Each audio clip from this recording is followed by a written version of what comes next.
Bonsoir, bienvenue dans mon columbarium, ce lieu où sont déposés la cendre des mots, ces mots qui nous redonnent vie.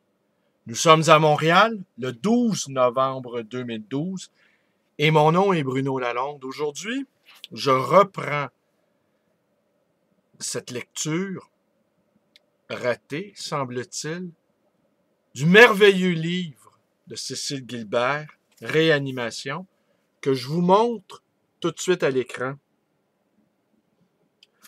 Vous constaterez que ne figure pas sur la page couverture le mot roman, et c'est tant mieux. Et comme nous le rappelle judicieusement Cécile Gilbert en citant Vladimir Nabokov, nous ne sommes pas obligés. On n'est pas obligé d'écrire des romans. Cette citation est tirée de l'ouvrage qu'elle a consacré à Laurence Sterne. Il n'est pas non plus écrit récit, terme trop austère, rédhibitoire peut-être. Le titre, donc, prend toute la place, impérial, décisif, péremptoire. Réanimation. Nous connaissons donc par avance l'issue de ce texte. Réanimation. Il n'y aura donc pas de suspense. Heureusement, la vraie histoire est ailleurs, dans l'aventure de cette langue riche, pleine, vive, surprenante. Osons ce vieux mot, le style. Quand ici, le style est fait femme. Une femme nous narre comment son compagnon atteint d'une maladie rare est plongé dans le coma. Cécile Gilbert nous fait entrevoir les coulisses d'une salle de réanimation, les tribulations d'un corps soumis à la savante technologie, la diligente du corps médical. Elle nous raconte ses nuits d'insomnie, ses veilles, son attente, ses joies même. Le passage que j'ai choisi de vous lire relate comment elle rapporte de l'atelier de son compagnon, photographe, un crâne qui s'y trouvait. J'étais étonné de constater que le thème du crâne revient également dans l'ouvrage qu'elle a consacré à Andy Warhol. Il ne leur viendrait pas à l'esprit d'en faire le siège de la pensée ou un symbole de résurrection. C'est alors en refermant le capot de l'ordinateur que me vient une idée.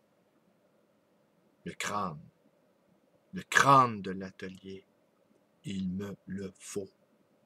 J'ignore pourquoi, mais je veux l'avoir ici à mes côtés, à la cabane, aujourd'hui même. Blaise me l'a interdit, et alors? Qu'est-ce que ça peut faire puisqu'il n'en saura rien? Je n'ai pas épousé Barbe-Bleue.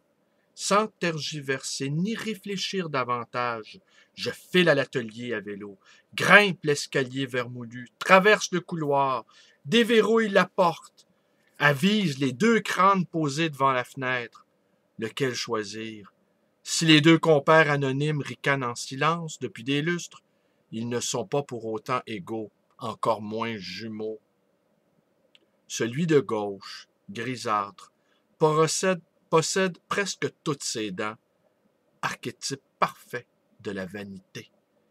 Mais l'autre, quoique presque totalement édenté des deux maxillaires, me semble plus beau. C'est surtout sa couleur qui me séduit, sa teinte de spéculoos tirant sur le café au lait, plus foncé par endroits comme s'il avait été déterré. Me plaisent sa teinte douce et son expression altérée, moins sardonique que s'il avait possédé sa dentition complète, mais aussi la suture bien visible qui, reliant l'os frontal à l'os pariétal, sinus noir et serré au sommet de sa boîte. Je n'y ai jamais touché, C'est la première fois que mes doigts entrent en contact avec un crâne humain. Saisir cette fragile masse d'os m'impressionne et m'émeut. N'est-ce pas là un nouveau geste? Un geste inaugural dans le répertoire immense de tous ceux que nous effectuons chaque jour. D'ailleurs, combien de ce geste de ce type inédit, singulier, sommes-nous capables de nous rappeler, d'isoler à travers les milliards que nous avons accomplis depuis notre naissance? Craignant d'abîmer la mandibule, je le soulève avec précaution, surprise de sa légèreté. Je l'amaillote dans la chute d'un drap de velours qui traîne dans un coin, le mets dans un sac en papier et le dépose avec douceur dans le panier de mon vélo, songeant que je n'aurais pas agi plus délicatement avec un nouveau-né.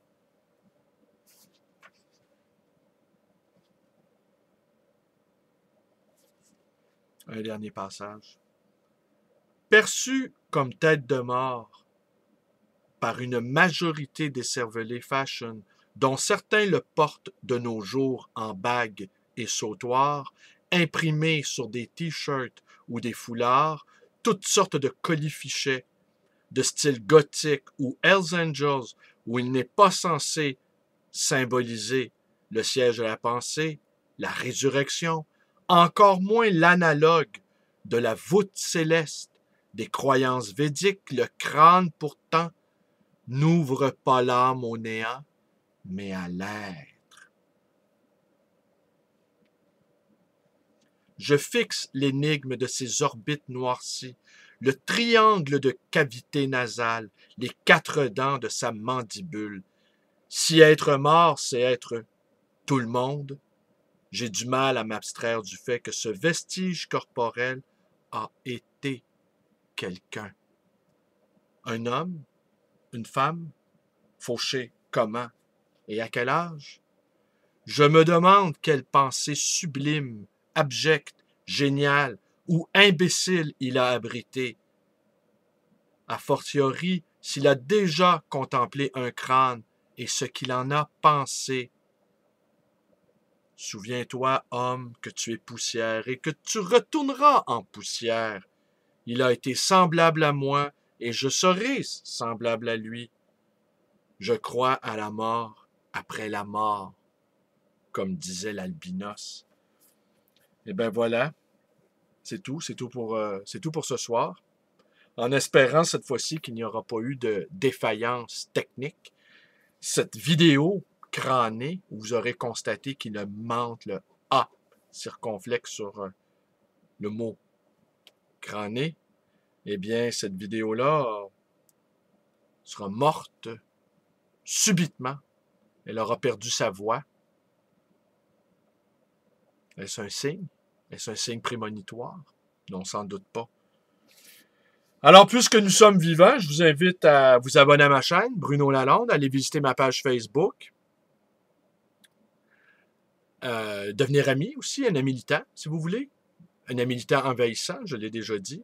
Vous pouvez me téléphoner à ma librairie dans le 514-736-0999 et vous pouvez également me rendre visite à cette merveilleuse librairie ainsi que l'a qualifiée Mathieu Bock-Côté, que je salue et remercie au passage.